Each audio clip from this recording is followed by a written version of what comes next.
Buenas tardes, compañeras y compañeros. Estamos de nueva cuenta aquí en el Diplomado de Inducción del Buen Gobierno. Bienvenidos a la primera capacitación. Reciban un fraterno saludo de nuestro presidente del Instituto Nacional de Formación Política, el compañero Rafael Barajas, de nuestra encargada del Diplomado de Buen Gobierno, nuestra compañera Diana Paniagua, quienes comparten la emoción de la formación que ustedes comprometidamente pues están llevando. También les mandamos un saludo a los compañeros y compañeras que se están conectando por las distintas redes sociales del Instituto Nacional de Formación Política y agradecemos a la 4TV, quien hace posible que este conocimiento pues llegue a muchos sitios para todos ustedes. El día de hoy abordaremos la ponencia de Gobernar desde la Izquierda. Estará con nosotros los coordinadores de capacitaciones del Diplomado de Inducción de Buen Gobierno, el compañero Jorge Reza y el compañero Carlos Viteri. Sin más preámbulos, les doy de nueva cuenta la bienvenida a este su espacio, compañeros y compañeras, y me permitiré leer brevemente una semblanza de nuestros ponentes del día de hoy. El compañero Jorge Reza Casahonda es técnico mecánico egresado de la Escuela Wilfrido Massieu del Instituto Politécnico Nacional, licenciado en Pedagogía por la Universidad Veracruzana, máster en Teoría y Práctica del Documental Creativo cursado en la Universidad Autónoma de Barcelona, España. Su experiencia en el sector público se da a partir de haber ocupado coordinaciones y de diversas jefaturas del departamento y puestos en el programa de abasto CONASUPO Coplamar, Sistema de Transporte Veracruzana, Comisión Estatal Electoral de Veracruz, Procuraduría Agraria, Centro de Entretenimiento de TV Educativa de la Secretaría de Educación Pública, subdirector de Participación Ciudadana en la Secretaría de Cultura del Gobierno del Distrito Federal, consejero electoral distrital del INE en Jalapa, Veracruz, y responsable del área de producción audiovisual en la Gerencia de Capacitación y Desarrollo en Pemex. Bienvenido, compañero Jorge Reza. Y también nuestro compañero Carlos Viteri, que es ecuatoriano, antropólogo, coordinador de capacitaciones de la Escuela de Buen Gobierno del Instituto Nacional de Formación Política de Morena, es originario del pueblo quechua de la Amazonia y defensor de derechos de los pueblos originarios. Fue legislador nacional entre el 2013 y 2017 y reelecto en 2017 al 2021. En 2015 fue nominado como uno de los 50 intelectuales más influyentes de Iberoamérica por la revista Ex Global. Fue ministro del Estado en el gobierno de la Revolución Ciudadana. Trabajó en el Banco Interamericano del Desarrollo en el periodo 2002-2009 y fue impulsor del Estado plurinacional. Ha publicado artículos, editoriales, ensayos en periódicos, revistas y textos y ha sido conferencista en foros y seminarios. Actualmente reside en la Ciudad de México como exiliado político. Bienvenidos, compañero Carlos, bienvenidos, compañero Jorge. Y bueno, sin más preámbulos, les cedo la palabra. Muchas gracias, Karina. Pues ahora, así como les decía yo que hay que cambiarse la cachucha de peticionarios a ser resolutivos, ahorita nos cambiamos la cachucha de las actividades curriculares y nos vamos a otro tema bien importante. La verdad, ¿por qué damos este tema en un principio, compañeros? Porque participar en Morena hoy es moda. O sea, como es un partido ganador, pues ya todos somos Morena, ¿no? Y se dan muchos casos, como el más representativo es Lili Telles, ¿verdad? Donde no representa ningún principio, no es de izquierda y no tiene nada que ver con Morena. Al contrario, ya se fue con sus pares, que es el PAN, ¿no? Y espero que en el PAN se haya leído los principios del PAN para que verdaderamente se identifique, se comprometa y sea coherente y congruente con sus ideas y pensamientos y acciones. Bueno, entonces, esto es lo contrario. Nosotros queremos que sepan qué es gobernar desde la izquierda porque es un sello de identidad que no es adorno. Es una visión del mundo, una guía para hallar nuestras actividades. Es una forma de interpretar el mundo. Es una forma de comportarse políticamente, y les digo algo más difícil, personalmente, individualmente. Entonces, que esa es una cuestión bien complicada. Parece fácil, pero pensar en lo profesional y en lo político de una manera y actuar en lo individual de otra es más común de lo que se imaginan. Voy a compartir mi pantalla para hablar de este tema. Permítanme un segundo, que la tecnología me deje. Un segundo, por favor, porque siempre nos juega bromas la. Bueno, les voy a pedir a Karina, por favor, mira, yo no estoy viendo a los compañeros, estoy viendo la presentación. Voy a solicitar que una compañera al azar que elijas, por favor, Karina, me lea esta frase y me diga Muy bien. quién cree que lo dijo. Voy a la compañera Adriana Matamoros Álvarez, por favor.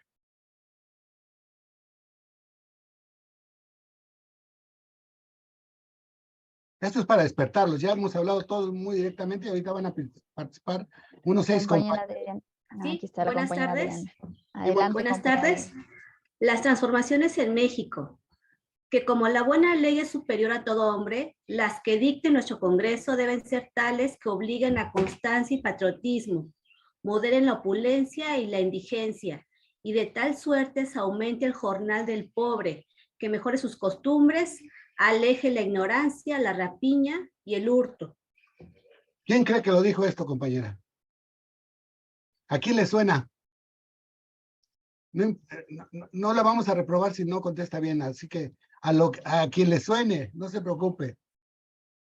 ¿A quién le suena? Bueno, lo dijo uno de los jefes insurgentes de la Guerra de Independencia. Para mí Morelos. Morelos. Perdón, Morelos. No se vale buscarle en la internet, porque por eso se tardó. No podía conectar el micrófono, disculpe. No es broma. O sea, no se vale buscarlos en internet. Se trata de que ahorita al final les explico por qué es vigente, por qué es importante que sepan que esto lo podemos decir en cualquier momento de la historia. Pero esto lo dijo José María Morelos Pavón, uno de los máximos dirigentes para mi gusto, en lo personal, que ha tenido México. Entonces, esto lo dijo en 1811. ¿Por qué es importante mencionarlo? Porque aquí estamos hablando de inducción de buen gobierno a la cuarta transformación y la visión de izquierda de la 4T, tiene que ver que hubo otras 3 transformaciones previas que nos dieron una calidad diferente de país cada vez, ¿no? Siempre ha habido mucha lucha, siempre ha habido muchos hechos históricos, pero las transformaciones que dieron un antes y un después de México son estas. Entonces, esta independencia nos dio una personalidad, una identidad como Estado, ¿sí? Y se crea México como tal. Y por otro lado, y fundamental, se abolió la esclavitud, ¿sí? Cuando menos formalmente. ¿Por qué? Porque sabemos que todavía, desafortunadamente en México y en el mundo, hay muchas clases de esclavitud, pero formalmente se acaba la esclavitud y nos manda a un México diferente que lo empezamos a desarrollar. Cuando hablamos de transformaciones, no son principio y fin categóricos. Termina una transformación y continúa la lucha. Nunca hemos sido un país en total calma. Siempre ha habido momentos muy importantes de lucha y de crisis entendidas como el final de una etapa y el comienzo de otra. Entonces, vamos con la segunda frase. Ahora, un nombre, por favor, Karina, si eres tan amable, democráticamente elige con tu dedo flamígero a un compañero. Muy bien. El compañero Alejandro Martí, ¿no es cierto? Alejandro González Guerrero. Está por ahí el compañero Alejandro González Guerrero. Adelante, compañero. ¿Nos apoya? Sí, gracias, Julia. Saludos. Las transformaciones en México. Bajo el sistema federativo, los funcionarios públicos no pueden disponer de las rentas sin responsabilidad. No pueden gobernar a impulsos de una voluntad caprichosa. sino con sujeción a las leyes. No pueden improvisar fortunas ni entregarse al ocio y a la disipación, sino consagrarse asiduamente al trabajo, disponiéndose a vivir en la honrada medianía que proporciona la retribución que la ley señala. Es una frase repetida muchas veces por nuestro presidente. ¿Quién la dijo, compañero? Benito Juárez. Benito Juárez, exactamente. Y es la segunda transformación, ¿sí? Es la segunda transformación que le dio características especiales a México, ¿no?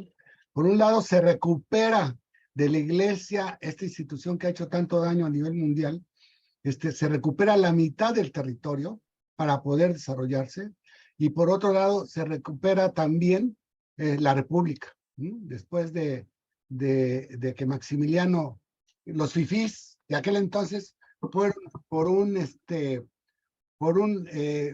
un dirigente que querían que nos que estuviéramos en una monarquía, ¿no? En un nuevo imperio, perdón, ¿no? En un imperio. Y entonces Benito Juárez rescata de esas intenciones de los fifís por ser México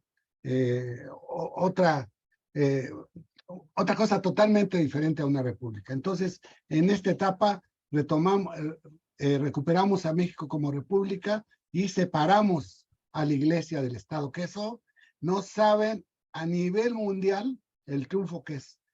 Hay todavía muchos países que la iglesia constitucionalmente está metida, la iglesia o la religión.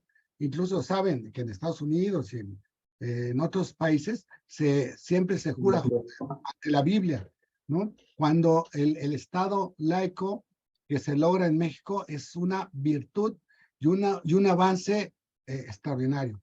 Entonces, esta es la segunda transformación. Vamos con otra compañera, por favor, Karina, si eres tan amable. Claro que sí. A la compañera Ana Magali Ordóñez. Compañera Ana Magali Ordóñez, ¿está por ahí? Sí, buenas tardes. Buenas ¿Me tardes. escuchan? Sí, te escuchas muy bien. Buenas tardes. La frase dice, las transformaciones en México. Yo estoy resuelto a luchar contra todo y contra todos sin más baluarte de la confianza y el apoyo de mi pueblo.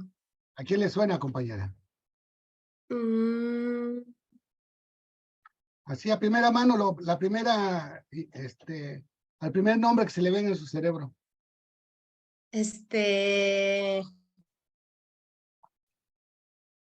¿A quién le suena? No busque. No. No busque, compañera. ¿A quién le suena? Bueno, es uno de nuestros líderes bien importante. Podría haber dicho cualquiera. Podría haber dicho Andrés Manuel, podría haber dicho ¿cómo se llama? A Hidalgo, podría haber dicho Morelos, porque son planteamientos que se han hecho y desafortunadamente continúan, ¿no? Entonces, esta es la tercera gran transformación de México, ¿no? Donde se acaba con una dictadura de 30 años y se empiezan los principios democráticos de este país. De hecho, hasta se llega a tener una de las mejores constituciones y más avanzadas desde el punto de vista social en el mundo. O sea, tenemos una constitución muy manipulada, muy reformada, pero en términos de los principios generales en cuestión de salud, educación y derechos laborales y campesinos, de lo más avanzado del mundo. Aunque han tratado, y por eso es importante saberlo, porque han tratado de reformarla 20,000 veces para acabar con todos esa visión de avanzada, esta visión progresista que tiene nuestra Constitución. Por eso hay que defenderla. Bueno, entonces este es nuestro compañero Emiliano Zapata, 1911, 100 años después de Morelos, compañeros. Y se sigue demandando lo mismo, en diferentes situaciones, en diferentes circunstancias, pero seguimos con una inequidad en la distribución del ingreso espantosa. En 1911, donde se trata de ir avanzando. Y ya saben, ahí acaba la revolución, hay estos triunfos, pero estamos en un país convulsivo, donde la lucha y los asesinatos y las traiciones al pueblo y a la política son el pan de cada día. Bueno, a ver, otra lectura. Ya vamos a acabar. Lo que quiero es que se despierten y que estén participando. Ahorita va un compañero, por favor, Karina. Compañero Uciel Medina.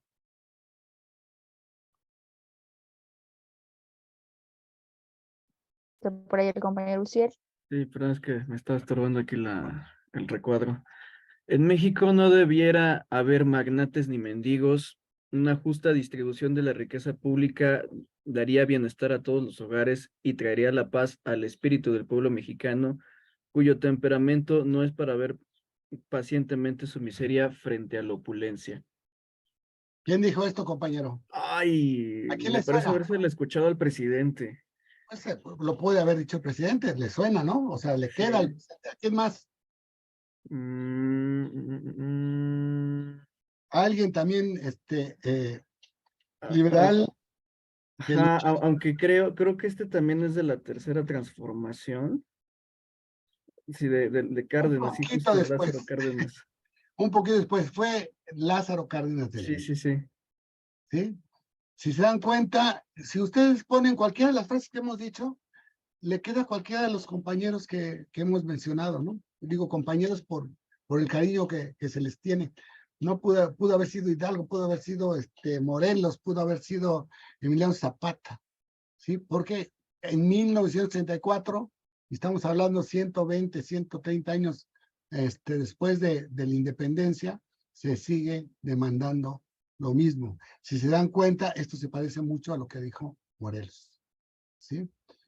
Bueno, ya hablamos de las personalidades, que es bien importante. Obviamente, aquí es algo muy importante, ¿eh?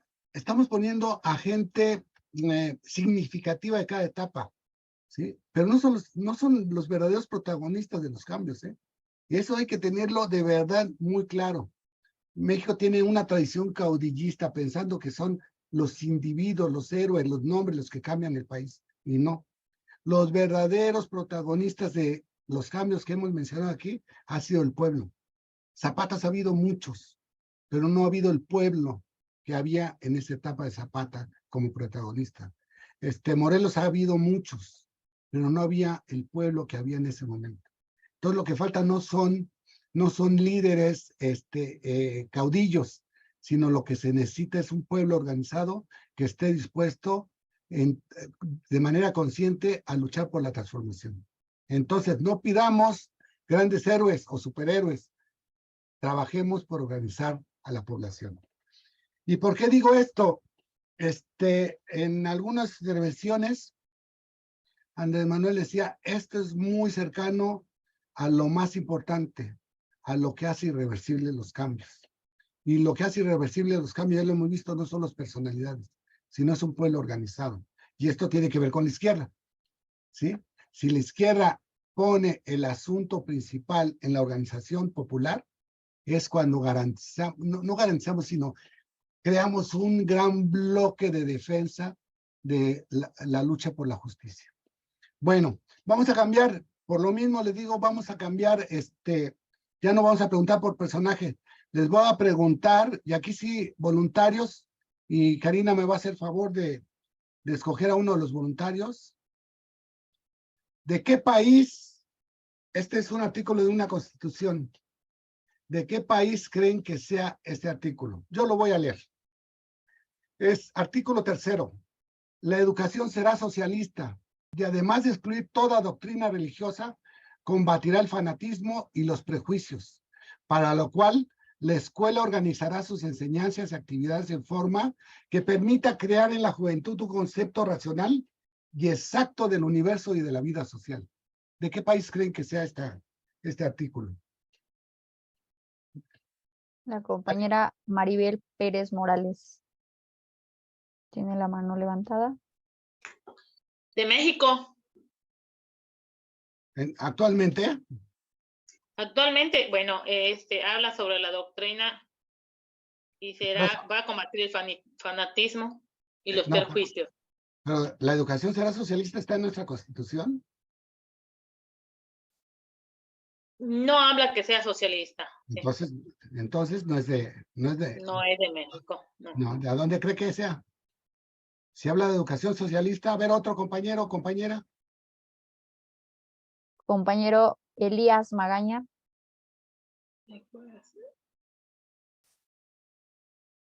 Elías Magaña Lemus.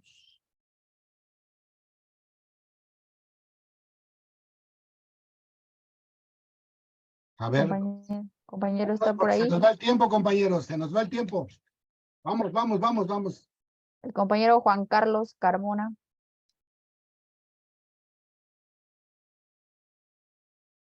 Nadie te quiere contestar, Jorge. Ya se cansaron. Permite el micrófono. Ya se fueron. No, A ver, ¿de qué país es esto, compañero? Ahí está el compañero Juan Carlos. ¿De qué país es esta? Allá. A ver, sí, compañero. Ya estoy. Sí es de México, pero es de la época de Lázaro Cárdenas. Efectivamente, compañeros. Efectivamente. ¿Por qué se puso a esto? Como si se dan cuenta, a ver, saquen sus conclusiones, por favor, y les ayudo, porque se nos va el tiempo. O sea, seguimos demandando lo mismo que desde 1811. No hemos logrado combatir la inequidad, la desigualdad. No hemos logrado la justicia hacia la población. Y es una lucha que se viene dando desde hace mucho tiempo. Al contrario, se nos ha venido retirando cada vez más de este tipo de actividades. Por eso estamos hablando de una cuarta transformación, donde se retome, porque en un sexenio no acabamos con estas demandas. En un sexenio podemos volver a atenderlas y luchar. Pero ojo, ¿por qué puse esto, compañeros? Porque los logros más significativos pueden ser tirados a la basura si no organizamos a la población. Esto, imagínense, este artículo 3º constitucional que habla de la educación, lo cambió Lázaro Cárdenas. ¿Saben cuánto duró? Su sexenio, bueno, su etapa de presidente. Nada más. ¿Por qué? Porque lo hicieron desde arriba y no desde abajo. ¿Sí? Ese es un planteamiento muy innovador, pero imagínense a cuánto le sacó ronchas este discurso. Si hablar de izquierda a alguno le saca roncha, imagínense hablar en la Constitución de socialismo, pues peor, los fifís se volvieron locos, ¿no? Entonces, por eso lo cambiaron, ¿sí? Pero, ojo, ¿qué quiero significar con esto? Que cualquier triunfo, por muy grande o por muy pequeño que sea, puede ser tirado por la derecha. ¿Sí? Aunque sea muy avanzado y suene muy bonito, si no hay organización popular, social, etcétera, no duran los cambios, no son sostenibles. Con eso, ¿a qué vamos? Que somos herederos de una gran lucha. O sea, estamos recogiendo, tienen que sentir eso, porque si no, no va a haber verdaderamente un sentir profundo y un compromiso con el cambio y de la cuarta transformación. Tenemos que entender que somos herederos, ¿no? Herederos de esos grandes personalidades. Yo no me gusta llamarlo tanto héroes, porque para mí el héroe es el pueblo, pero sí son personalidades destacadas, por supuesto, y ejemplos a seguir, no caudillos, pero ejemplos a seguir, ¿no? De esos grandes personalidades donde tenemos que ser ejemplos a seguir y retomar y sentir en la espalda la estafeta, perdón, el peso de su compromiso. Y más recientemente, para que tengamos más claridad, en esta etapa actual, estamos siendo herederos algunos les habrá tocado, ya vi algunas canas como las mías con los compañeros, y a algunos les habrá tocado el movimiento magisterial de 58, el movimiento ferrocarrilero, el movimiento médico, el movimiento estudiantil, que creo que la mayoría sí lo tienen más directamente vinculado, y los movimientos sociales, incluyendo el halconazo que lo acabamos de conmemorar. ¿Se acuerdan que hicimos una conmemoración? Pero no era el único movimiento, fue en el 71. En esa década de los 70 y 80 se gestó el verdadero cambio ideológico, mental, político, de México, a nivel de la población, ¿no? Donde hubo un hallazgo de la verdad y darnos cuenta que habíamos sido engañados durante tanto tiempo. Y entonces, compañeros, en todo esto, en todos estos, más en de 1800 para acá, ha habido muchos sacrificios de vidas, de calidad de vida de la gente, expulsados, torturados, desaparecidos, etcétera. Gente que como nosotros hoy queremos una transformación, ellos le empezaron a hacer desde ese tiempo. Tenemos la responsabilidad y el compromiso, y espero que lo sientan hasta los huesos, de continuar esta lucha. No nos vengamos a Morena porque vamos a ser grandes y destacados y funcionarios públicos y servidores populares. Vengamos a Morena porque queremos transformar el mundo, empezando por nuestro país. Yo en este momento termino esta primera etapa y al ratito les sigo dando lata. Ya no les voy a preguntar, así que no se preocupen, pero ahorita vamos a dar paso a otro tema dentro de Gobernar para la Izquierda, de la cual se va a encargar nuestro compañero Carlos, pero previo les voy a poner a un personaje a ver si lo conocen, ¿sí? Que nos va a decir unas cuantas palabras. Permítanme un segundo. A ver. Permítanme. Me dicen si lo escuchan. Y esto aplica en México y en todo el mundo. Nada se logra con las medias tintas, quedar bien con todos. Pues no, eso es un error. El noble oficio de la política exige autenticidad y definiciones. Ser de izquierda es anclarnos en nuestros ideales y principios, no desdibujarnos,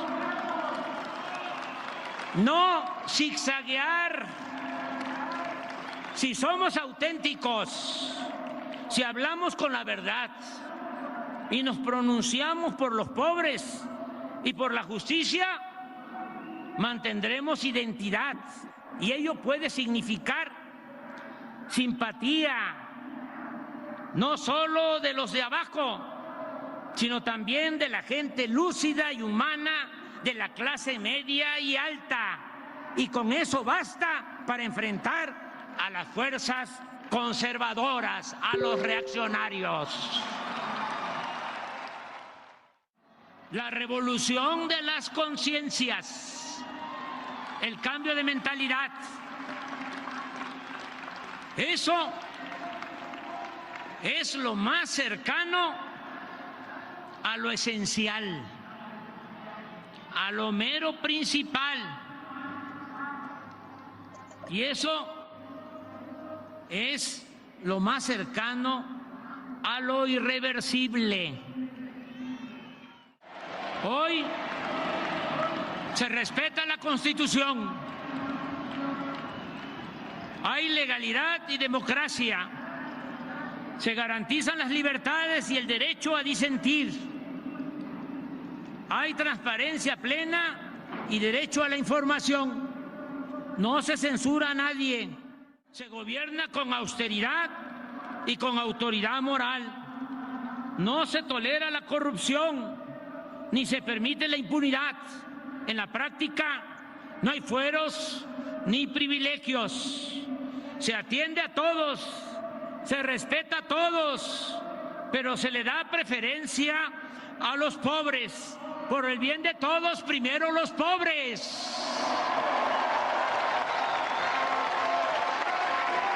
Se protege la naturaleza, se auspicia la igualdad de género, se repudia la discriminación, el racismo y el clasismo, se fortalecen valores morales, culturales y espirituales, se cuida y se promueve el patrimonio cultural e histórico de México.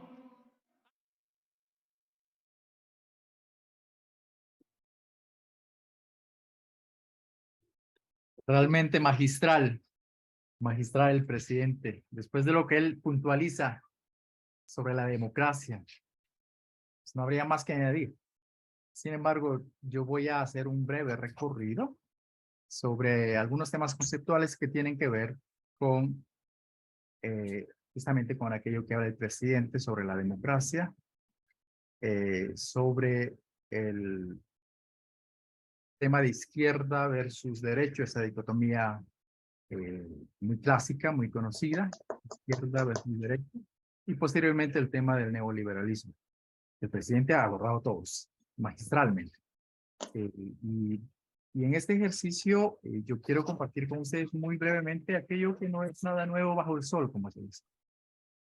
Todos tenemos parte de nuestra formación, conocimiento general, aquello que hemos venido pues analizando, conociendo y que también interpretando, ¿no? Pues conceptos como la democracia son conceptos antiguos y son conceptos alrededor del cual todavía se debate, ¿no? Entonces vamos a partir de los momentos o de las épocas en que se localiza la adopción de este concepto como forma de organización, como forma de Estado.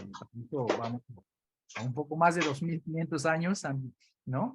A los tiempos donde en la iglesia habían cientos de ciudades-estados independientes, ¿no? Cada uno con soberanía, y que pues se organizaron, como todos conocemos, en aquello que ha dado el origen de democracia, ¿no? En términos de democracia. Y uno de ellos, aquello que se conoce como paradigmático en términos de organización de la sociedad alrededor de ese concepto de democracia, está Atenas, ¿no? Entonces tenemos ahí esta palabra democracia, que parte de dos términos, demos, pueblo, y kratos, ley. Entonces en Atenas, pues tenían bajo este concepto una asamblea popular, ¿no? Que era el órgano más importante de la organización política griega, en la que participaban todos los ciudadanos por nacimiento de Atenas, ¿no? Que eran, esa adscripción le daba el derecho de ciudadanía, ¿no? Entonces estos formaban, pues elegían por sorteo al grupo de los 500, ¿no? A un grupo de 500 que era el que gobernaba la asamblea. Estos a su vez, por sorteo, también tenían el consejo de los 50, que es la que dirigía los debates, etcétera, ¿no? Entonces, estamos hablando de la organización primigenia de la democracia, ¿no? Entonces, que como todos sabemos, aquello que hoy conocemos como democracia tiene ese origen, ¿no? Ese origen eurocéntrico, ¿no? Del cual se puede comentar mucho, y como muchas cosas que ocurren aquí en América Latina como países ex colonias, gran parte, o si no, la gran mayoría de la organización política e institucional de nuestro país tiene este origen eurocéntrico, ¿no? Entonces, pero pese a ello, por ejemplo, esta organización de la antigua Grecia, que se mantuvo en Atenas y otras polis, no tuvieron mucha incidencia en la formación de las democracias representativas del siglo XVIII y del siglo XIX. Seguimos. Bueno, en ese sentido, pues, esta democracia ateniense consideraba a los ciudadanos con igualdad política, pero los ciudadanos debían ser adscritos a las polis de nacimiento. Eso les daba derechos, ¿no?, para gobernar y ser gobernados. Y esa polis o la ciudad-estado, ¿no?, era la unidad política y simbólica para los ciudadanos, ¿no? En ese contexto es la que definía la ciudadanía y los derechos que eran intransferibles. Es decir, no podías, si te ibas a Esparta, no podías ejercer tus derechos ciudadanos de Atenas en Esparta. ¿Ya? Entonces, Y luego tenemos a siempre estuvo presente la idea de ciudadanía ligado a la idea de participación en el gobierno y en las decisiones públicas, una participación directa, ¿no? En ese sentido, pues, pero se da el caso de que los esclavos, las mujeres y los metecos no eran considerados ciudadanos. Es decir, solamente participaban los hombres. Y pensar que todo esto se supera apenas en 1893 en Nueva Zelanda, que constituye el primer país donde las mujeres conquistan el derecho al voto, antes del siglo XX. Todo el resto de los países vienen después del siglo XX, ¿no? Entonces, era así, ¿no? Entonces, una de las críticas centrales a esta democracia griega es justamente la exclusión de las mujeres y la existencia de la esclavitud, que era defendido por Aristóteles, era defendido por Platón, ¿no? Que no eran necesariamente demócratas en el sentido de la democracia griega, ¿no? Entonces, y si bien planteaban la igualdad política, la de participar, no planteaban, eran ausentes del concepto de igualdad social. Entonces, es una de las mayores críticas. A partir de eso, pues vemos cómo se desarrolla, cómo evoluciona este concepto. Seguimos. Entonces, luego tenemos a la Roma, ¿no? Roma, que inicia, que inaugura el republicanismo, ¿no? Donde plantea no el tema de la participación directa que planteaba a su vez, con todas las características señaladas, la democracia griega, ¿no? Plantea una fórmula mixta en donde, por un lado, participan aquello que llamaban la plebe, ¿no? La plebe, pero a través de los tribunos de la plebe, y el Senado, que se supone que era el que tenía que interpretarlos también los deseos de la plebe, pero que estaba conformado por los famosos patrios, ¿no? Las élites romanas, ¿no? Entonces, es este concepto de republicanismo, ¿no? Esta fusión mixta entre élite gobernante por un lado y por otro lado un mecanismo de participación de la plebe a través de representaciones, ¿no? Es la que sí influye en el surgimiento de las democracias del siglo XVIII. Y luego vemos ya hacia el siglo XV autores como Maquiavelo que pues coinciden o también reafirman la visión romana del republicanismo, esta fórmula mixta, ¿no? De lo popular bajo representación, pero el gobierno de las élites.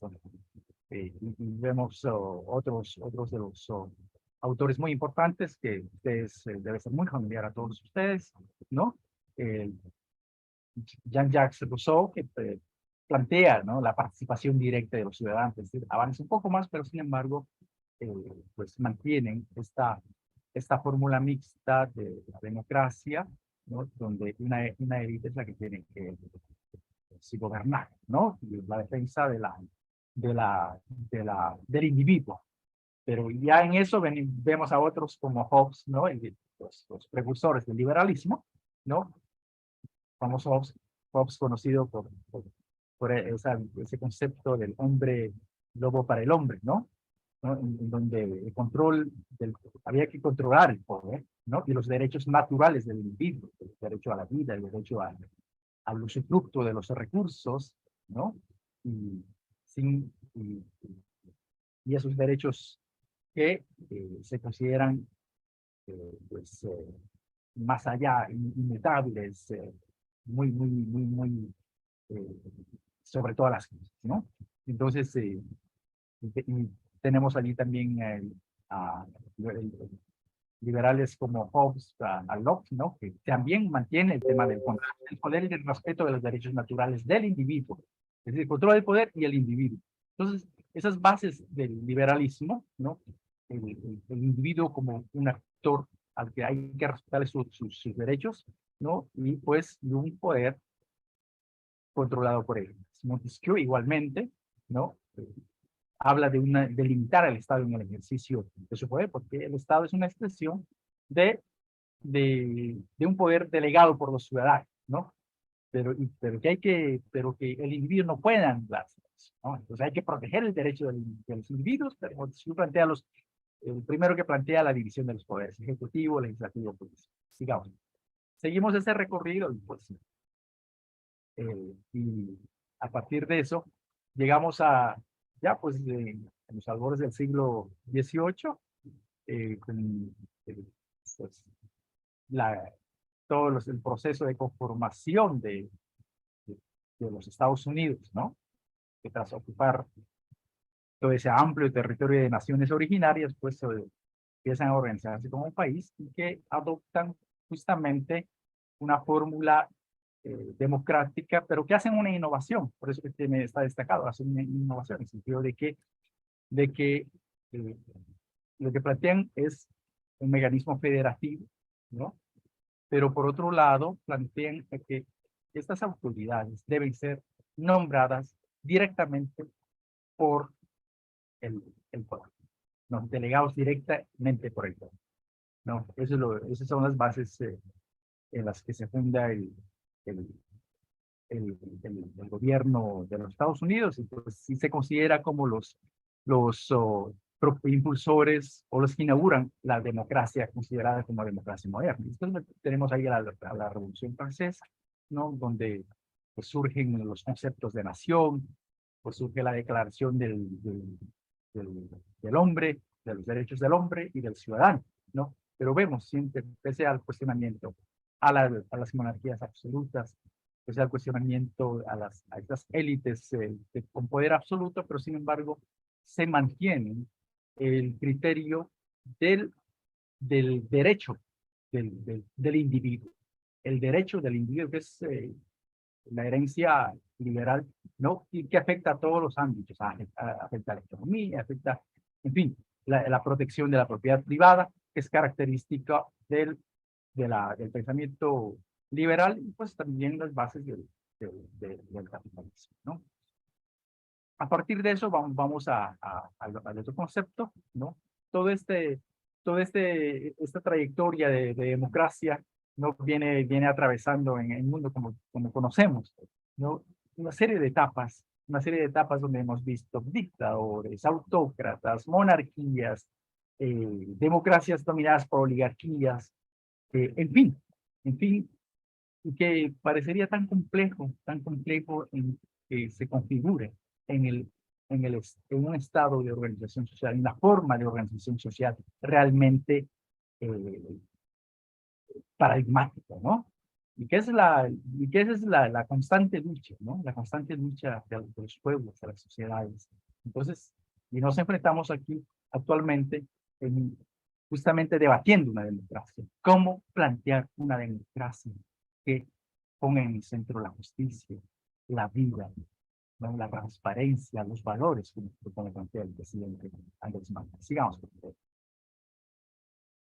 Bueno, y a partir de eso ya dejamos que este concepto, este debate, este largo proceso, muy abuelo de pájaro, de la evolución del concepto de democracia, ¿no? En donde pues, la evolución implica la incorporación del concepto de una democracia activa, ya no solo representativa, y luego una democracia directa, ¿no? En varios países, la democracia directa. Y también, ¿no? Algo que pues reconocieron inclusive los primeros liberales, la democracia, pero no lo dijeron así, pero la democracia comunitaria. Aquella de la que poco se habla, pero que sin embargo forma parte de la cultura política de los pueblos ancestrales, pues la forma de tomar decisiones, la forma de autogobernarse. Luego tenemos el tema de la izquierda, ¿no? Y este concepto, este tema de izquierda, que pues nos coloca en 1789, en el momento de la Revolución Francesa, donde se instaló la Asamblea Constituyente y donde el debate central giraba alrededor de cuánto poder debía tener el rey. Estamos hablando de Luis XVI, ¿no?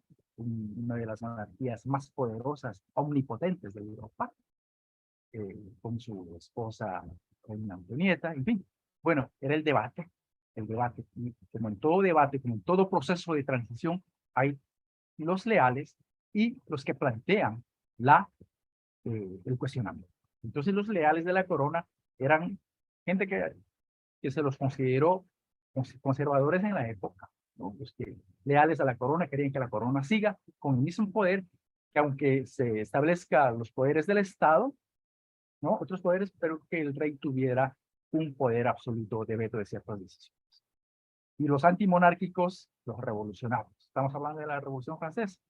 Entonces, en ese debate, pues, ¿cómo se ubican en la Asamblea Constituyente? Los conservadores ocupan las sillas que están a la derecha del presidente de la Asamblea, de la Asamblea Constituyente, y los revolucionarios a la izquierda. Así de casi que en forma no bien planteada, pero se van ocupando al calor del debate, ¿no? Entonces, allí se arma la votación, seguimos por favor, se arma la votación y pues ganan la votación los cuestionadores de la monarquía, o sea, querían poner fin a la monarquía, ¿no? O sea, en principio sí, se decía que, bueno, los conservadores planteaban la monarquía constitucional con mucho poder de la corona, y los revolucionarios planteaban la república, evidentemente, y que la corona podía tener un poder de suspensión por el tiempo limitado por algún tema que no esté de acuerdo, pero solamente por un tiempo limitado. No, esa era la gran concesión. Mientras que los otros planteaban una fórmula al estilo inglés, al modelo inglés. Sigamos. Pero sin embargo, todos sabemos cuál fue el desenlace, ¿no? Luis XVI y María Antonieta fueron, sentenciados a la guillotina, ¿ya? Entonces, pues de allí empieza otro debate. Si podemos avanzar, por favor. De ahí empieza el otro debate, pero que siempre este concepto, estos términos de izquierda y derecha, ¿no? Que se circunscribía a ese espacio, ¿no? Pues empieza a filtrarse en el debate político más amplio, ¿no? Después de todo eso. La izquierda, la dicotomía izquierda-derecha. Y bueno, pues tras el fin de la monarquía, la derecha siempre planteaba un Estado ligado a la Iglesia, mientras que la izquierda ligado al Estado laico. Planteaba un Estado laico. ¿Les recuerda algo de eso de los debates que hemos vivido últimamente en América Latina, aquí en México, etcétera, ¿no? En la historia de México, el tema del Estado laico es un hito muy, muy importante, ¿no? Todo ese debate que se dio. Francia se dio lo mismo. En un lado estaban los conservadores, los de derecha, y los que planteaban el Estado laico, la izquierda. Sigamos, por favor.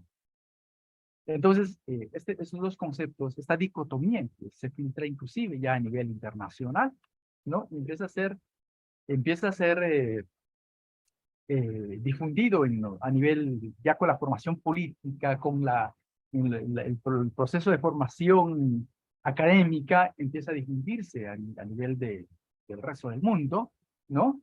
Entonces, y allí traspasa al debate económico, cuando los considerados de derecha, pues se ponen a favor de un mercado liberal, mientras que los de izquierda por un mercado regulado por el Estado. ¿Nos recuerda algo eso, no? Entonces, y luego se populariza el término, y pues el término se expande en el mundo, ¿no? Y esta lógica de izquierda-derecha versus derecha también se reproduce, es una lógica que se reproduce en los términos progresista versus reaccionario, demócrata versus republicanos, en fin, pero se mantiene aquello. Evidentemente, eso no quita que hay toda una situación de intermedios o de grises, ¿no? Pero sin embargo, está muy interiorizado y procesado estos conceptos de izquierda y derecha, ¿no? Que coloca a los protagonistas de los debates, etcétera, ya en el ámbito que ya conocemos, ¿no? Esto en relación a estos dos conceptos. Sigamos, por favor. Y a propósito de ese concepto de quienes abogan por un mercado, por un libre mercado, y quienes abogan por un mercado regulado por la sociedad, es decir, por lo tanto, por el Estado, se reproduce también aquí en el neoliberalismo, ¿no? Cuando tenemos que tampoco es un concepto nuevo, ¿no? Es un concepto que tiene, pues, se ancla también en los debates del siglo XVIII, del siglo de los liberalistas, ¿no? De los libertarios, ¿no? Aquellos que dicen que la propiedad privada y el individuo está sobre todas las cosas. El Estado no tiene que meterse. El neoliberalismo es aquello, ¿no? Un modelo económico, ¿no? Que plantea, que sustente el libre mercado, la libre competencia, ¿no? Que es el fundamento de la economía capitalista, ¿no? Que propone el dejar hacer, ¿no? Entonces, la mínima intervención por el Estado. Ustedes han escuchado el debate, los comunistas quieren el Estado obeso, aumentar la burocracia, despilfarrar el dinero en tanto empleado, cuando lo que necesitamos es achicar el Estado para que sea más eficiente y utilizar esos recursos para el bien para los programas sociales, puro juego, ¿no?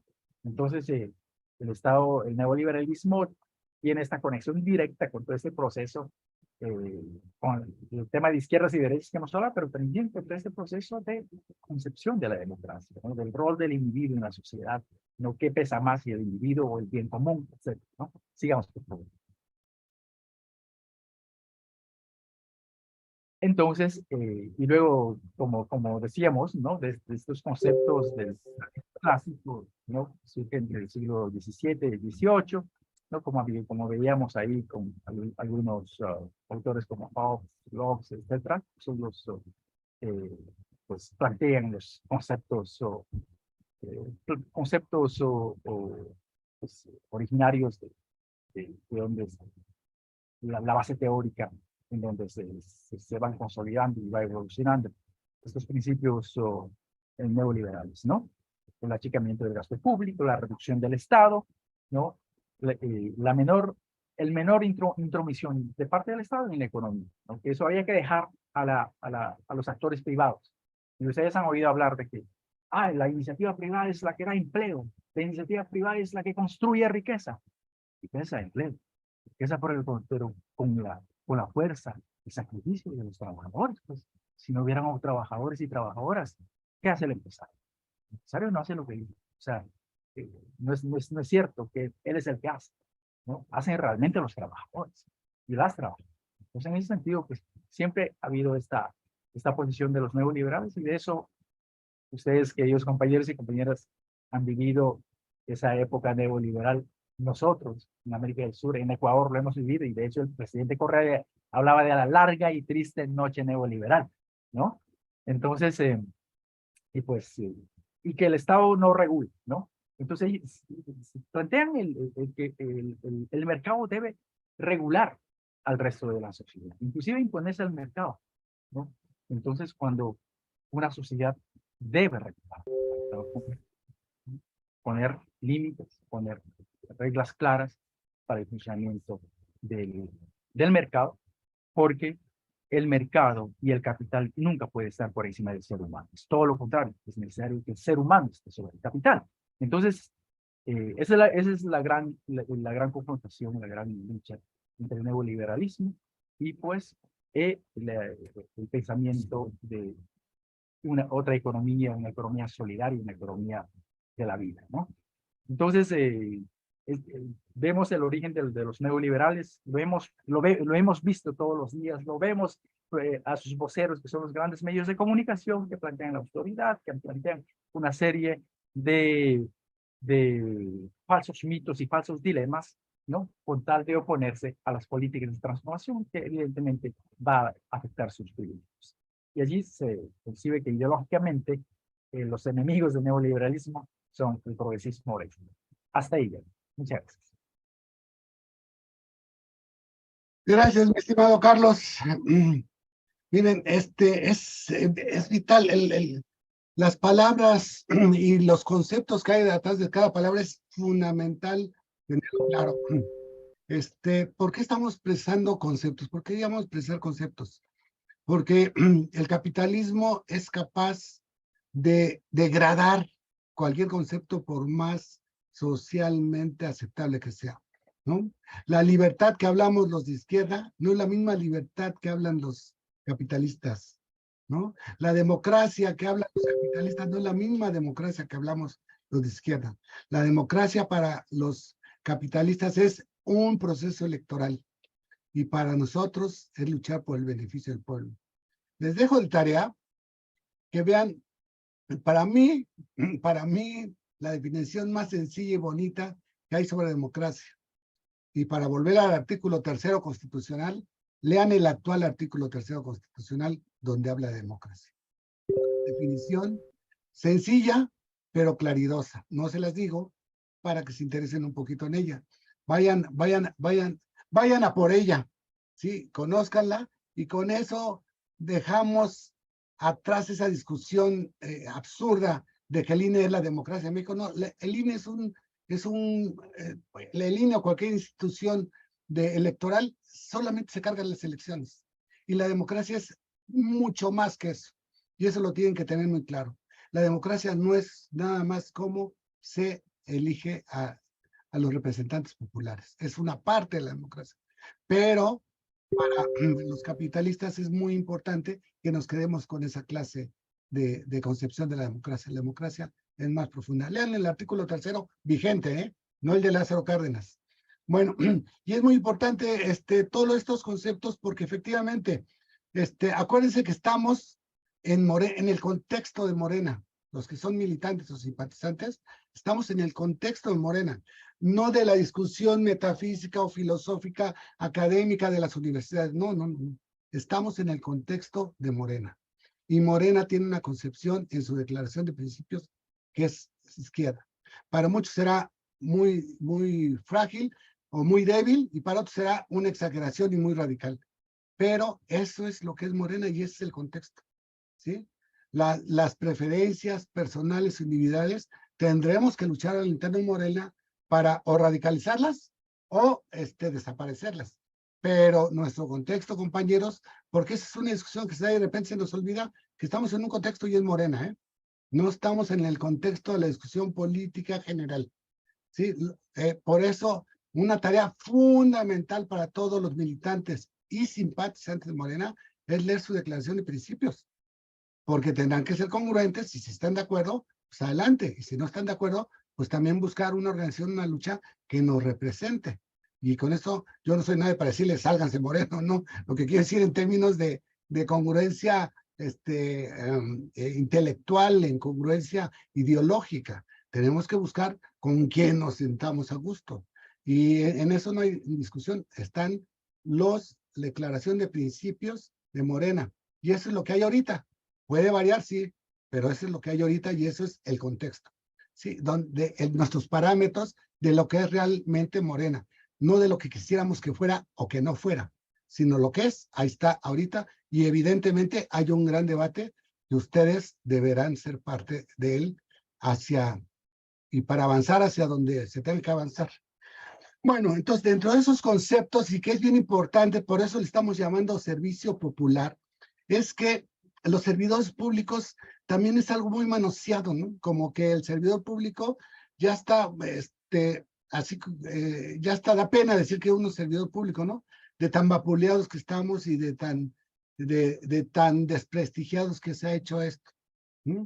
Entonces, y evidentemente atrás del concepto de servidor público también hay un concepto neoliberal, ¿no? Donde el servidor público es un burócrata, el que no transa no avanza, y ya tiene una serie de ideas metidas hasta el hueso de lo que debe ser. Entonces, por eso queremos darle el cambio.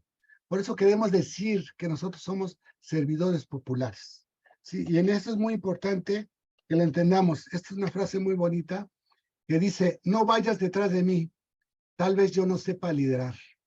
No vayas adelante, tal vez yo no quiera seguirte. Ve a mi lado para poder caminar juntos. Yo creo que esa es una definición preciosa, poética, de lo que debe ser el servidor popular. ¿Cuáles los elementos para ser un verdadero servidor popular? Es ser delegados del poder popular. ¿Qué pasa? Tenemos una cultura caudillista, tenemos una cultura neoliberal de superhéroes, o sea, donde nosotros individuos vamos a transformar, vamos a hacer. Y de lo que se trata es que ustedes, pueblo, junto conmigo y con los demás, vamos a transformar. Ese es un cambio fundamental que tenemos que hacer y saber que no somos, como diría el presidente, yo ya no me pertenezco. En el momento que eres servidor popular ya no te perteneces. Perteneces a las demandas y a la misión que te da tu institución en la que estás al servicio. Les decía en un principio, promover la democracia participativa, mandar obedeciendo. La peor solución que haya a un problema social es cuando la sociedad no participa, ¿no? Porque no se compromete, no se involucra, no sabe cómo atender y preservar ese asunto. En el momento que una sociedad participa para resolver sus problemas, pasan dos cosas. Se resuelven no desde los inteligentes de escritorio, sino desde las necesidades concretas de la sociedad. Ese es uno. Y lo otro, la sociedad lo defiende hasta los huesos, ¿no? Lo que ellos resuelven y les funciona, lo defienden hasta los huesos. Impulsar modelos de sociedad que garanticen el derecho a la vida digna y tendientes a la reconstrucción del tejido social. Otra cosa que se dice muy fácil, pero a ver quién es el listo que resuelve en estas alturas donde el narcotráfico, la política mal entendida, o sea, todos los que han hecho cachos el concepto digno de política y lo ha llevado a otro concepto de corrupción y malos manejos y enriquecimiento. O sea, todo ese tipo de cultura que hay ahorita, ¿cómo le hacemos para que sea nuevamente una reconstrucción del tejido social y haya familias felices que estén buscando tener una convivencia solidaria, que eso es lo más importante? Lo solidario también es una palabra desgastada, pero el solidario es estar con el otro, ser empático con el otro, caminar juntos, la frase poética que dije al principio, ¿no? ¿Cómo logramos esa frase poética que dije al principio? Reconstruyendo el tejido social. Hay grandes experiencias como las utopías de Iztapalapa, como los pilares en la Ciudad de México. Hay grandes intentos, pero todavía no se tiene como le decía en un principio, no hemos resuelto el problema, se está atendiendo y se está aprendiendo a resolverlo. Entonces, como servidor popular, tenemos que hacer estos tres elementos: ser delegados, promover la democracia participativa. Sabemos que sin el pueblo no somos nada y no se mantienen los cambios de manera definitiva. Impulsar los modelos de sociedad que garanticen la reconstrucción de la felicidad a través de la convivencia solidaria del pueblo, que es otra forma de decir reconstrucción del tejido social. Eso en nuestras funciones como ciudadano, como persona, como servidor popular, como lo que quieran, es algo que tenemos que hacer el día con día. No tenemos que esperar grandes planes del gobierno, ¿eh? Siendo solidarios con nuestros vecinos, con nuestra familia, con toda la gente con la que tratamos, es una forma también de participar.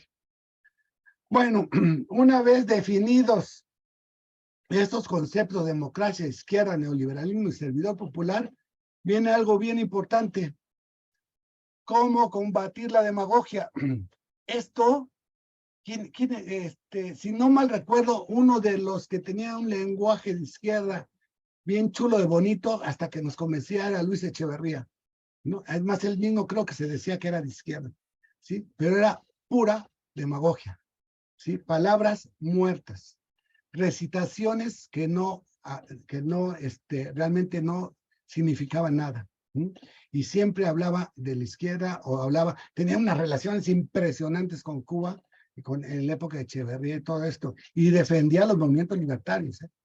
¿Sí? ¿Por qué? Porque decían, mientras nosotros respetemos lo demás, no se meten con nosotros, ¿no? Entonces, ¿qué es lo que necesitamos para pasar de un discurso demagógico a un discurso real, sentido, hasta los huesos? Se llama congruencia. Y otra palabra fácil de decir y difícil de hacer. ¿Qué tiene que ver la congruencia? Tiene que haber un pensar, ¿no? Y para pensar, hay que leer, compañeros. Aquí tienen un buen Aquí en concreto les recomiendo los principios y programa de Morena. Lo básico, atrás otras cuestiones filosóficas. Pero para este caso tienen que conocer y pensar y reconocerse o no reconocerse en los principios de Morena. Decir, ¿sí? Hacer. Es lo que ha hecho el presidente durante estos casi 5 años de su gobierno, ¿no? Ha pensado, dicho y hecho. Pero ¿saben qué es lo más importante? Así como les decía yo, que la plataforma digital es el cemento. Aquí el cemento del pensar, decir y hacer es el sentir. Cuando uno en lo político, en lo profesional y en lo personal es congruente, vaya, lo mínimo que pasa es que pueden dormir tranquilos. A veces no muy bien porque al ser congruente uno pierde oportunidades o tiene que renunciar a trabajos o amigos, ¿no? Por esa congruencia. No forzosamente en lo material se ve beneficiado, pero a nivel de conciencia, cuando uno es congruente, duerme tranquilo. ¿Sí? Bueno, este es el planteamiento de los conceptos. Vuelvo a Morena. ¿Cuál es nuestro contexto? Hemos estado hablando de varias cuestiones generales, pero el contexto concretito no es la izquierda, no es la libertad, no es sino nuestro contexto donde nos movemos, nuestra armadura, nuestra guía para la acción es Morena.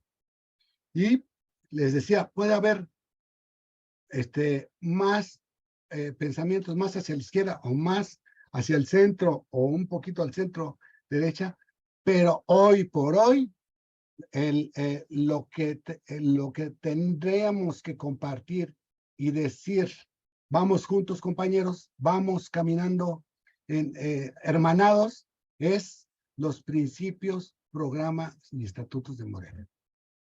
Sí, no se puede entender que estemos en un partido por ser ganador y no conozcamos estos 3 elementos. Además, tendrán que conocer si piensan o son servidores públicos, tendrán que conocer lo correspondiente a su función. Pero estos, en términos políticos y partidarios, es sí o sí, lo tienen que ver, porque si no, están haciendo inconsistentes con participar en un partido que no conoce. Es como casarse a ciegas. Me caso y después te conozco. No, aquí es, me conozco, te conozco, perdón, y después me caso. ¿Y por qué pasa esto, compañeros? Además de saber políticamente todo esto, como servidores populares, además de estar comprometidos con las ideas, con los principios, tenemos que ser competentes en nuestra actividad. No basta con que le echemos ganitas, con que lleguemos a una institución del agua y no sepamos ni jota del agua y digan, es que le estoy echando muchas ganas, pero no me sale. Pues no está haciendo, esto también es corrupción, hacer cuestiones en las cuales no estamos preparados sin decirlo, es una parte de la corrupción. Entonces tenemos que ser competentes ideológicamente y profesionalmente. Entonces tenemos que saber, y por eso están aquí, porque es parte de una formación teórica ideológica para que sepan qué tienen que saber hacer. O sea, ya sé toda la teoría, pero ¿cómo me voy a la práctica? ¿Cómo le hago? Les quiero decir que una de las principales cuestiones básicas de la izquierda y de Morena, fundamentalmente de la izquierda de Morena, es no privatizar los servicios, ¿no? Y mucha gente sabe hacer los principios, etcétera, y llega al cargo y lo primero que hace es privatizar servicios. Entonces no sabe hacer. Sí sabe los principios ideológicos, pero a la hora que llega a funciones, hace todo lo contrario o va en un camino opuesto a los principios de Morena. Entonces hay que hacer. Y el otro, saber ser. ¿Cómo se resume? En actitud, ¿no? La actitud que vamos a tener con nuestros... Se discutía mucho en el aula virtual, por retomarlo, con nuestro prójimo, ¿no? No podemos saber ser de izquierda y tener una actitud déspota. ¿sí? Que sucede, y sé que 20,000 compañeros levantarían la mano para decir, yo conozco gente morena que es más déspota que los de derecha, ¿no? Pues sí, ¿qué quiere decir? Que no saben ser, ¿sí? No saben aplicar ese principio de izquierda, de solidaridad, de caminar en conjunto, de ir juntos, acuerpados, luchando por una sociedad más justa. No lo saben hacer, porque lo único que hacen es sentirse superiores a otros. En ese momento puedes tener todo el conocimiento, puedes ser un buen funcionario público, pero tener una actitud despótica no te representa en tu integridad. O sea, no eres una persona íntegra de izquierda. Entonces, estas son las actividades que tienen que saber desarrollar, y son las competencias. Entonces, ¿cómo cambiamos de un discurso demagógico? Y porque algunos que son bien listos se pueden leer y saber de memoria los principios, pero en los hechos actuar de otra manera. Bueno, y entonces, por lo tanto, también hay que conocer el programa. Dentro de las cuestiones del programa es cambiar este régimen en el terreno político y por la vía pacífica electoral. Para muchos, les decía, así como lo mismo de la izquierda, puede ser muy corto, y para otros muy fuerte. Pero este es dentro del programa de Morena. ¿Cómo? Convocando al pueblo a movilizarse para resistir las reformas neoliberales. Ya les decía, no somos superhéroes, no vamos solitos, sino tenemos que, realmente es el pueblo el gran protagonista, y nosotros ser los líderes que caminamos junto con ellos, no adelante ni atrás, sino junto con ellos para lograr sus demandas. No somos los garantes que las demandas del pueblo sean llevados en el lugar donde estemos, pero el pueblo es el protagonista para lograr los cambios junto con nosotros. Y aquí viene, es bien bonito esto, les decía, la democracia no es un proceso electoral. El proceso electoral puede o no estar hasta ahorita, independientemente de las críticas, ha funcionado. O sea, hay muchas corruptelas, hay muchos dispendios, pero ha funcionado tal vez así que llegó Andrés Manuel, ¿no? Hay que transformarlo, sí hay que transformarlo, ¿no? Pero que con eso ya somos un país democrático, ya somos un pueblo que tiene los satisfactores democráticos. Claro que no. La democracia se va a entender de una manera beneficiosa para un país cuando haya empleo, bienestar, justicia, soberanía, independencia, respeto a los derechos humanos, seguridad. Una democracia tipo Estados Unidos, ¿no? Donde se eligen democráticamente a sus dirigentes, y con eso es un país libre. O sea, es una palabra hueca. La democracia tiene que ver con estos conceptos que les acabo de leer. Un país que elige adecuadamente a sus representantes populares y no tiene estas otras categorías, es un país que la democracia es una democracia hueca, ¿no? Sin sentido. Entonces, como para enfrentar la problemática para enfrentar la problemática en el neoliberalismo, solo el pueblo puede salvar al pueblo, y esa es una constante. Hay que interiorizarla. Tenemos que promover la conciencia ciudadana participativa, empoderando al pueblo. Si la ven, cada vez que estamos planteando más conceptos, la estamos poniendo más difícil. ¿Por qué? Porque sí, efectivamente, hacer participar a la ciudadanía es dobletear el trabajo, pero significativamente representa la forma de sustentar a largo plazo los logros sociales. De otra manera, no se va a poder. Dejar el paternalismo involucrando a la población en el análisis de los problemas. Esto se da mucho en el nivel académico. De verdad, hay una apología del academicismo, ¿no? Si queremos resolver algo, no consultamos al pueblo ni a los sujetos afectados, sino consultamos especialistas, como si verdaderamente ellos tuvieran la solución. Y al pueblo, en su conocimiento popular, en su conocimiento real, lo dejamos a un lado, ¿no? Es más, de hecho, ni los oímos, y llegamos con soluciones mágicas a un problema donde ellos dijeron, ¿y a qué hora nos consultaron? ¿Y a qué hora nos dijeron? ¿Y a qué hora nos dieron la información suficiente para poder decidir? ¿No? Y llegan con soluciones, si no fáciles, impertinentes, ¿no? Entonces, sí hay que reconocer que el pueblo tiene una sabiduría de la cual hay que consultarle para las soluciones más trascendentes. Ya lo decía anteriormente, no lo voy a repetir mucho, es reconstruir el tejido social. Es la forma en que podemos poder crear una sociedad, avanzar una sociedad feliz, ¿no? Ese es un término que me gusta que utiliza Andrés Manuel, porque al final de toda esta parafernalia de actividades, hechos, sucesos, pues al final, ¿qué la estás buscando? Ser un pueblo feliz, no una persona feliz, sino un pueblo feliz. Y, como decía, privatizar los servicios.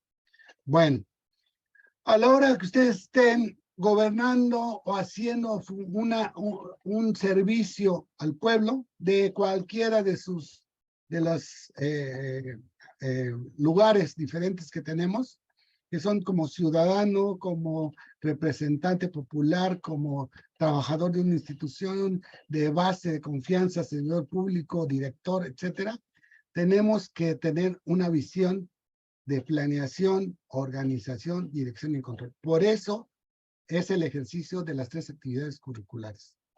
¿Sí? Por eso lo estamos haciendo. Porque a partir de esto nos da una visión de cómo tratar los problemas.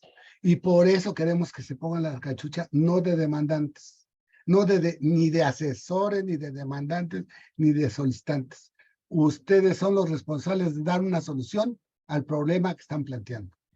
¿Sí?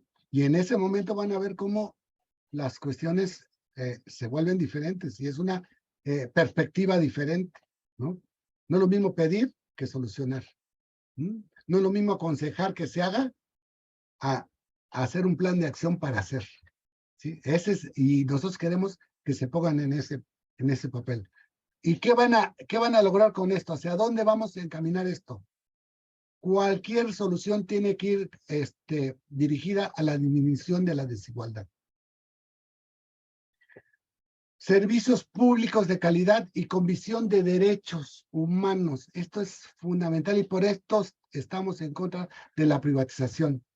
Me voy a un municipio, que son los que están responsables de proporcionar el agua. ¿Sí? La mayoría lo ven como un trabajo técnico operativo, tubitos y llavecitas y surtir el agua, ¿no? Y lo llevan por ahí. Por eso lo privatizan, porque como se dificulta, pues mejor que una empresa lo haga. Además de la corrupción, ¿no? Porque normalmente la empresa tiene que ver con algún amigo o dan un moche, ¿no? Y por eso privatizan. Si cambiamos el concepto de tubitos y llavecitas, porque el agua es un derecho humano, y como gobierno democrático de la 4T, debemos estar comprometidos a cumplir un derecho humano, el acceso al agua, como un aspecto de salud, de beneficio social, de mejorar las condiciones de vida de la población. Entonces ahí, a ver quién es el guapo que privatiza los derechos, ¿no? Porque al privatizarlo, evidentemente, y una empresa, y eso no tiene nada de malo, su función principal es el lucro. ¿Sí? Y por lo tanto, los derechos humanos le anda valiendo un cacahuate. ¿Sí? Entonces, si nosotros lo vemos con una visión como gobernantes de derechos humanos, entonces no nos atrevemos jamás a privatizar esto, porque sabemos que tenemos que hacer lo que sea necesario para que la sociedad tenga este recurso necesario para desarrollar su vida. Entonces es bien diferente. Parecería lo mismo, pero como diría Silvio Rodríguez, es lo mismo, pero no es igual. Reconstruir el tejido social, ya les hablé bastante sobre esto, ya creo que debería quedar claro. Y lo otro, verdaderamente esto es de propios y extraños, de morenistas y de contramorenistas y de izquierdas y derechas. Esto sí, es impresionante cómo no se tiene respeto por el medio ambiente. ¿sí?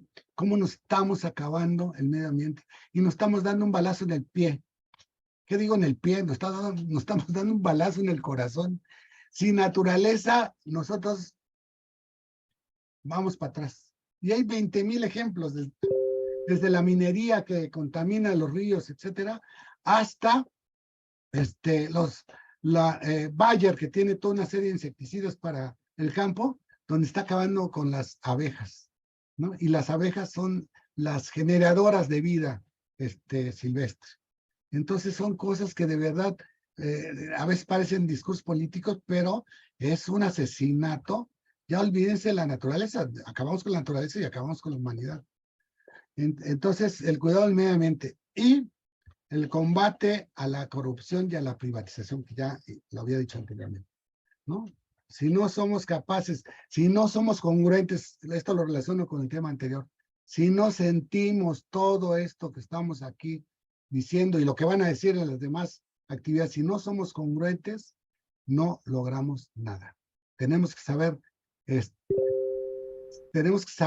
aguantar, no tan solo la corrupción en términos de robar, ¿no? Sino las amenazas, o sea, todos los servidores públicos cuando están comprometidos reciben amenazas, ¿no? Entonces vamos a tener que ir contracorriente contra todo esto. Y bueno, como diríamos Ibáñez, para ilustrar el optimismo, estamos en la recta final de un sexenio.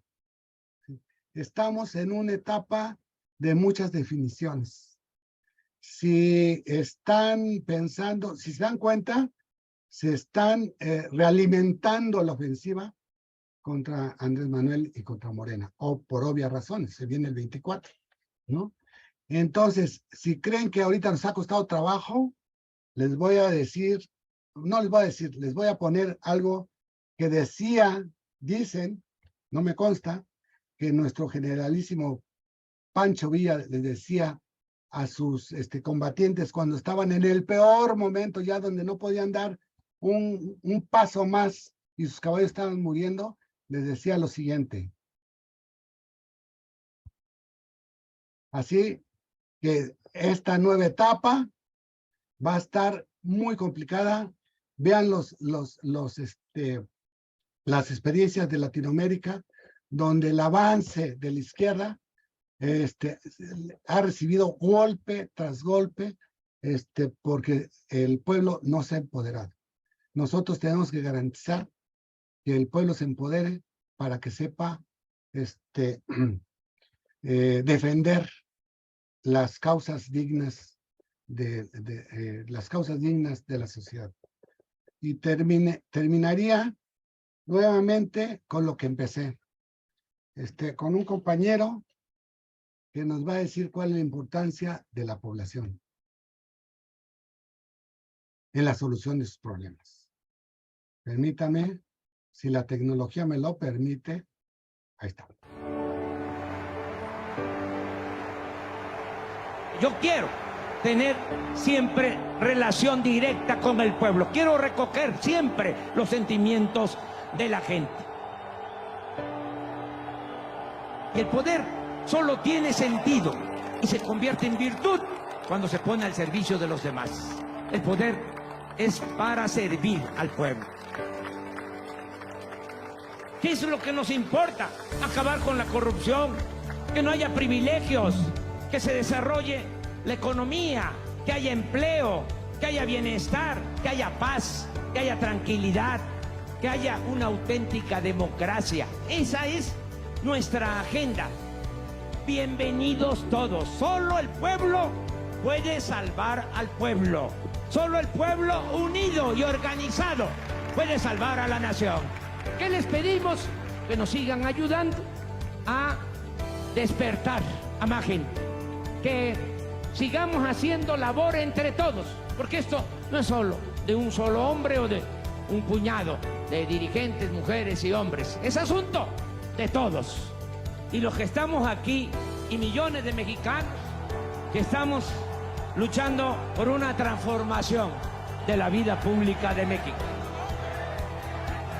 Tengo 3 principios que me guían: no mentir, no robar, no traicionar al pueblo. No voy a fallarles. Tengan confianza. Todo lo vamos a cumplir.